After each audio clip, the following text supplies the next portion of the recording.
Hello. तो पिछले video में हम लोग जो देखे थे मोलैलिटी, मास परसेंटेज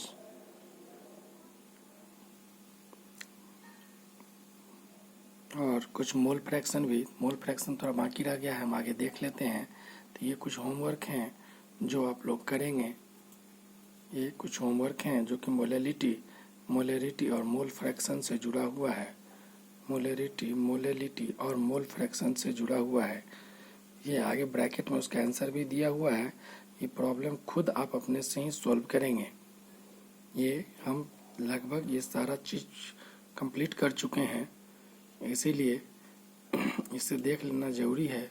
ये होमवर्क पिछले वीडियो में ही हम देते। वीडियो की क्वालिटी ख़राब हो जाने की वजह से हमने इसे अपलोड नहीं कर पाया था। वीडियो की क्वालिटी ख़राब होने के कारण हम इसको अपलोड नहीं कर पाए थे। इसको आप लोग देख लेंगे, ये प्रॉब्लम घर में करेंगे निश्चित रूप से। ये होमवर्क हुआ। जो प्रॉब्लम नहीं बने उसको कमेंट सेक्शन में लिखेंगे, आगे हम आज देखेंगे mole fraction. Mole fraction ratio है। What is mole fraction? Mole fraction is ratio. Mole fraction is ratio. It is ratio of the number of moles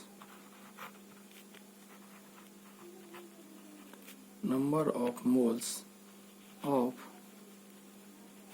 any one component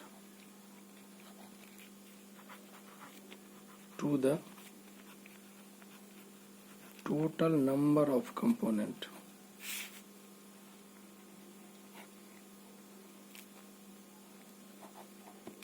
Any component to the total number of component. अब हम suppose कर लेते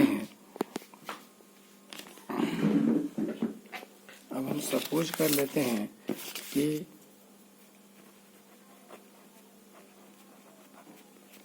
suppose that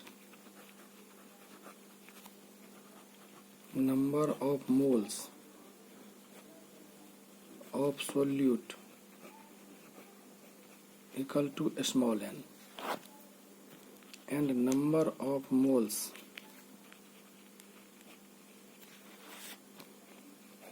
of solvent equal to, तो total moles कितना हुआ? n plus n। हमको कहता है मोल फ्रैक्शन निकालने। मोल फ्रैक्शन ऑफ सोल्यूट कहेगा तो लिखेंगे स्मॉल n बटे small n plus capital N। और कहेगा मोल फ्रैक्शन ऑफ सॉल्वेंट निकालने इक्वल टू बड़का n बटे स्मॉल n प्लस बड़का n। ये हो जाएगा। तो ये रेशियो है। It is dimensionless.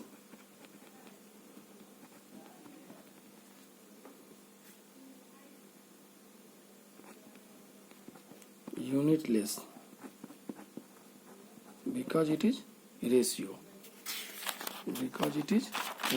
ये रेशियो है, इसीलिए ये डायमेंशनलेस और यूनिटलेस है। इसलिए ये डायमेंशनलेस और यूनिटलेस है। क्या है? डायमेंशनलेस भी और यूनिटलेस भी। चलिए हम लोग देखें फॉर्मेलिटी। क्या दिखेंगे?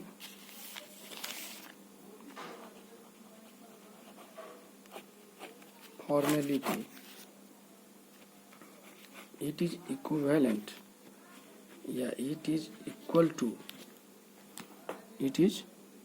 To molarity.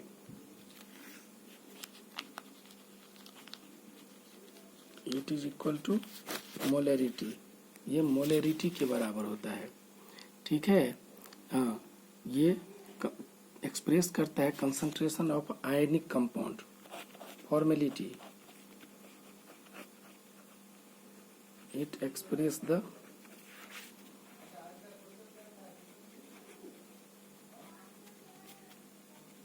concentration of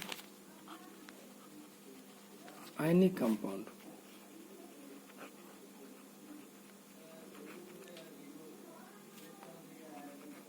ये NaCl, KCl,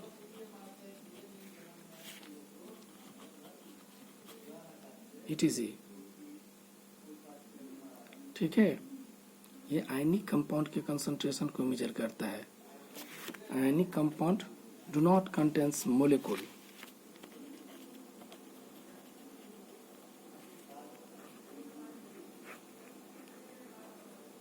Ionic compound do not contains molecules. इसमें molecules नहीं होता है. क्या होता है? It contains ion. क्या contains करता है? Ions contains करता है. The sum of the atomic mass, मतलब फॉर्मेलिटी और मोलरिटी में बहुत ज़्यादा डिफरेंस नहीं होता है. फॉर्मेलिटी इक्वल टू होता है number of formula mass present in 1 litre of solution. Number of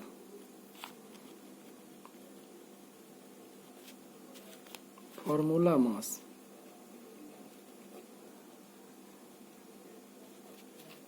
present in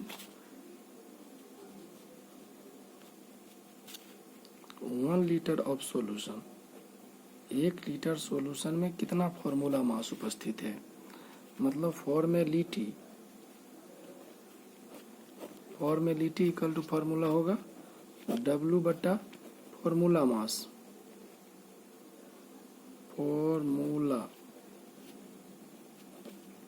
mass of solute into volume into volume. Molarity depend नहीं करता है टेम्परेचर पर. ये VBI point, VBI objective, molarity, normality and strength in gram पर litre. Molarity,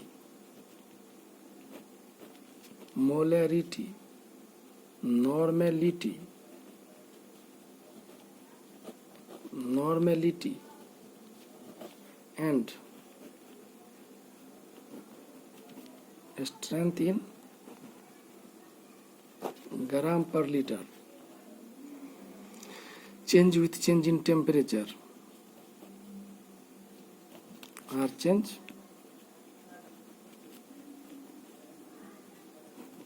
with change in temperature. तो ये temperature dependent है. निश्चित रूप से VBI पॉइंट है, VBI ऑब्जेक्टिव है. ये it is temperature dependent, change करता है टेम्परेचर से. इसके अलावा दूसरा मास percent, mole fraction, molality, formality, etc are not depends upon temperature. यह ऑब्जेक्टिव क्वेश्चन है, निश्चित रूप से इसको ध्यान रखेंगे. यह ऑब्जेक्टिव क्वेश्चन है, निश्चित रूप से ध्यान रखेंगे. क्या करेंगे? निश्चित रूप से इसे ध्यान रखेंगे. नॉर्मेलिटी इक्वेशन क्या होता है?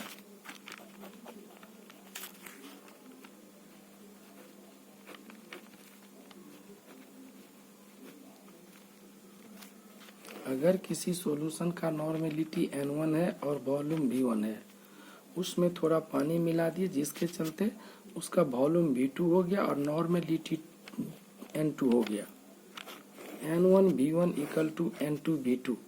इसको नॉर्मेलिटी इक्वेशन कहते हैं. ठीक है, अगर किसी सॉल्यूशन का नॉर्मेलिटी N1 है और वॉल्यूम V1 है ड्यू टू डाइल्यूशन उसका नॉर्मेलिटी N2 और वॉल्यूम V2 हो जाए।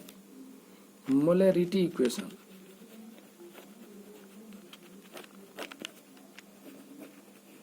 मोलैरिटी इक्वेशन वही M1 किसी सॉल्यूशन का मोलैरिटी V1 वॉल्यूम डाइल्यूट किए मोलैरिटी M2 और वॉल्यूम V2, मोलैरिटी M2 और वॉल्यूम V2 मतलब क्या, V1 volume of solution if V1 volume of solution of molarity M1 is diluted to volume V2 and molarity M2, molarity M2, molarity M2।